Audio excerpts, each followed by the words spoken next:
第90集。我明啊，倪先生，係咪你啊？係我。你去咗邊啊？我周圍喺度揾你啊！你知唔知啊？你而家被警方通緝啊！我知道，你聽我講，我而家匿埋係有原因嘅。咁你點解唔出嚟同警方解釋呢？我而家唔可以企出嚟講住，如果唔係，咁樣會害死星辰嘅。而家咁嘅局面，本來就係白虎設落嚟嘅局啊。而家我哋已經擒雷技窮啦。咁又未係，仲未到山窮水盡嘅時候。仲有啲咩辦法？你都已經俾人逼到呢個境地啦。唔使擔心嘅，仲有翻盤嘅機會。只不過而家白虎堂同埋差人都想揾到我而家必須要匿埋啊，所以有啲事必須要靠你去幫我做啦。因為佢哋嘅關注點都喺我嘅身上，就忽略咗你啊。你就係呢一次逆轉嘅關鍵啊！仲記唔記得我臨走之前交代你辦嘅事啊？我一直記得。只有3日嘅時間啊，你快啲去辦啦，快啲去啦！倪先生，倪先生，倪先生！當岳明成個人彈起身驚醒嘅時候，佢先至發現頭先原來淨係一場夢。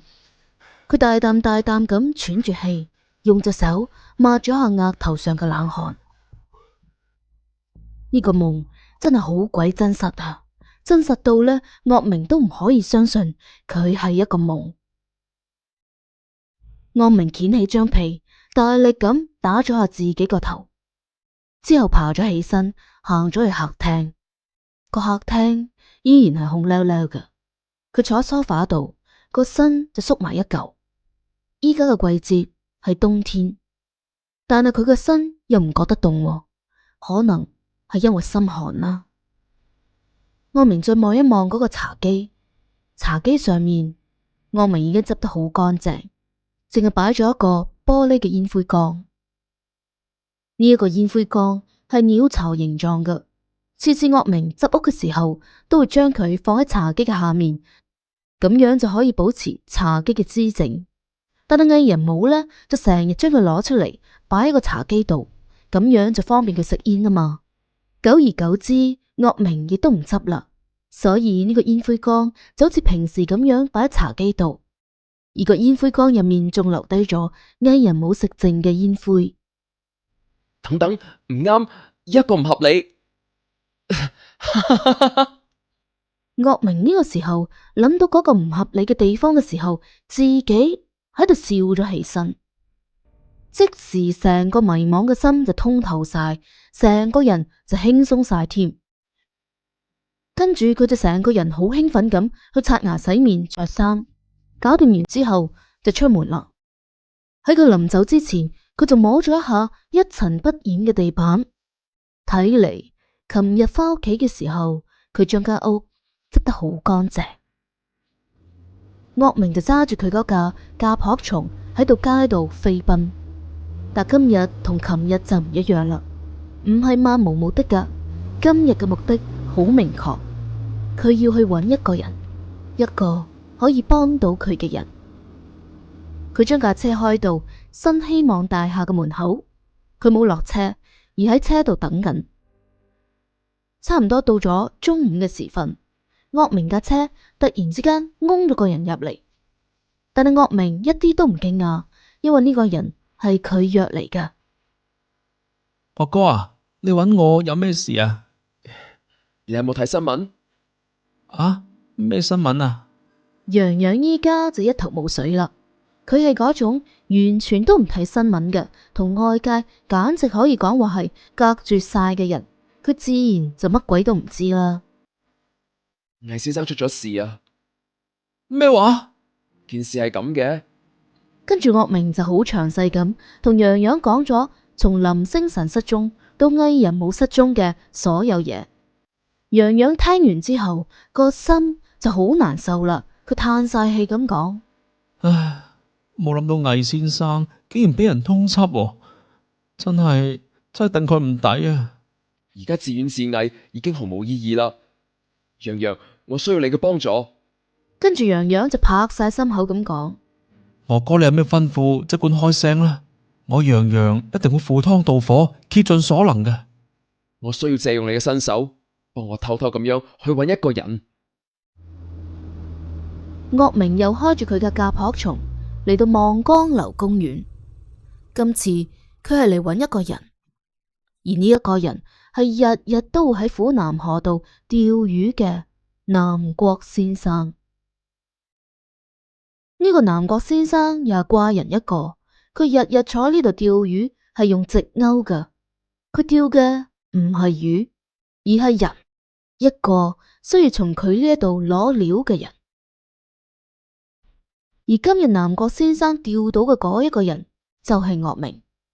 南國先生着住一套中山裝，坐喺岸邊，對眼就望住啲流水，悠哉悠哉咁講：你係藝人冇條僆係嘛？南國先生你好，我叫岳明，係藝人武嘅助手。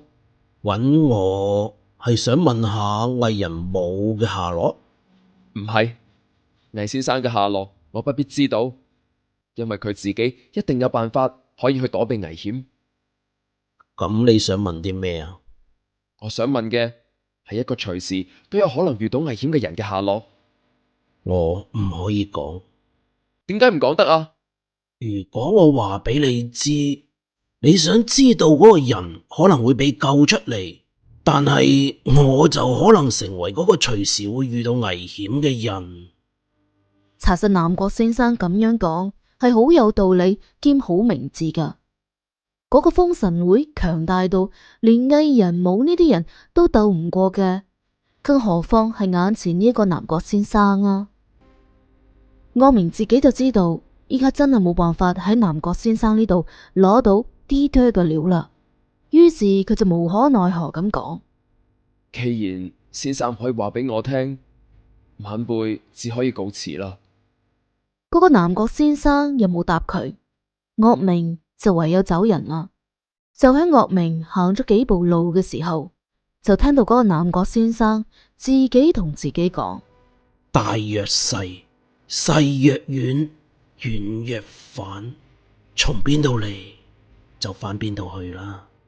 而岳明即刻就擰轉頭問佢啦：南國先生，你講嘅係咩意思啊？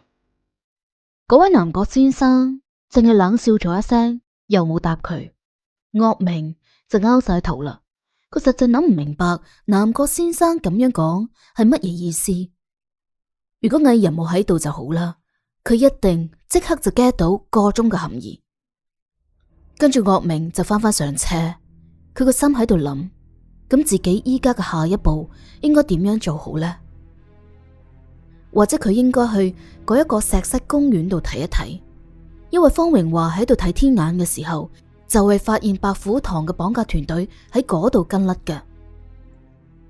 方榮華喺監控度睇到，當時白虎堂係揸住一架黑色嘅貨 van，兜入咗石室公園隔籬嘅一條巷仔，之後就冇見到嗰架車啦，亦都冇喺其他巷或者街道見到呢架車。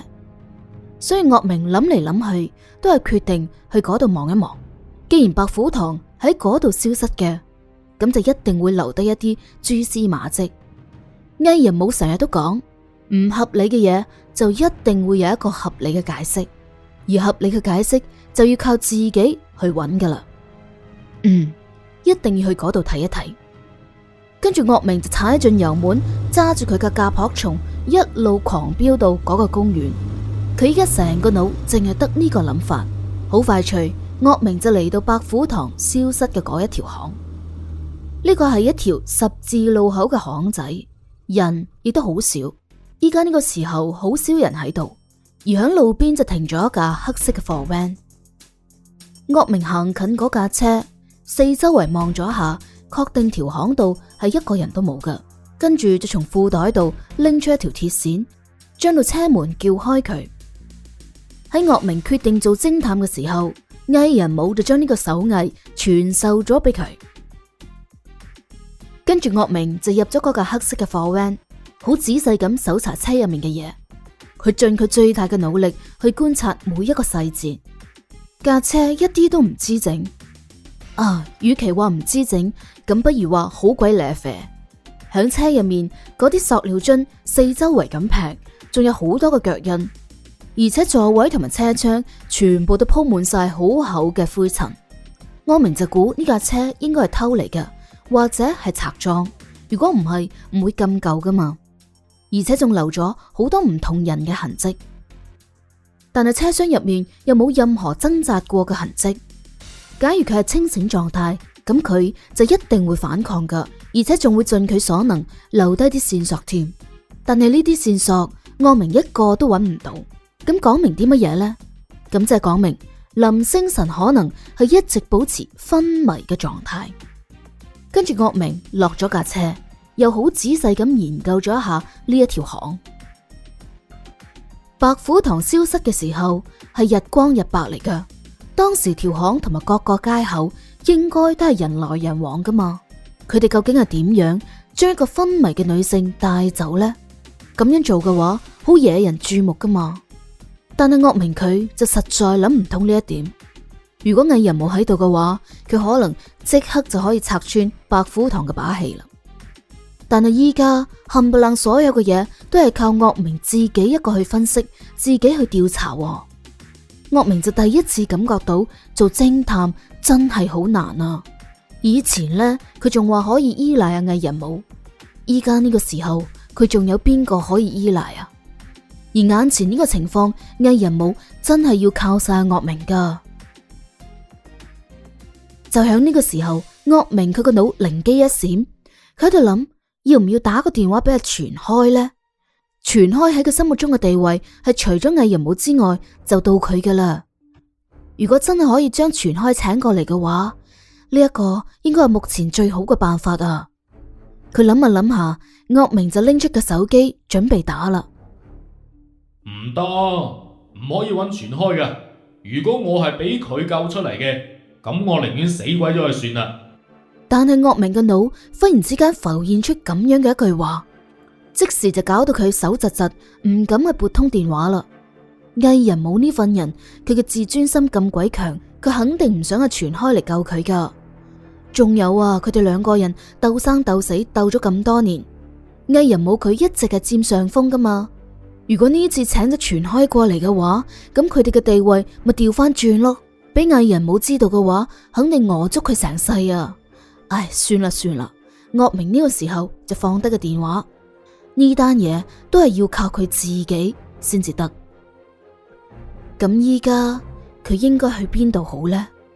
大約細，細約遠，遠約返，從邊度嚟就翻邊度去。南國先生嘅呢一句話究竟係乜嘢意思啊？岳明佢真係絞盡腦汁，究竟嗰句話當中翻到去嗰度係翻到去邊一度啊？呢個時候岳明就岳高個頭望住個天，望下望下，佢忽然之間又笑起身，好似成個人明白晒嗰句話嘅意思咁。嗨，各位聽友，歡迎你收聽奇偵異案，我係全開。藝人武今次一定會輸俾我嘅。人武，你話係咪啊？喂，人武，人武，唉，又唔知死咗去邊。呢集播講完畢，下一集更精彩啊！多謝你哋嘅支持，再見。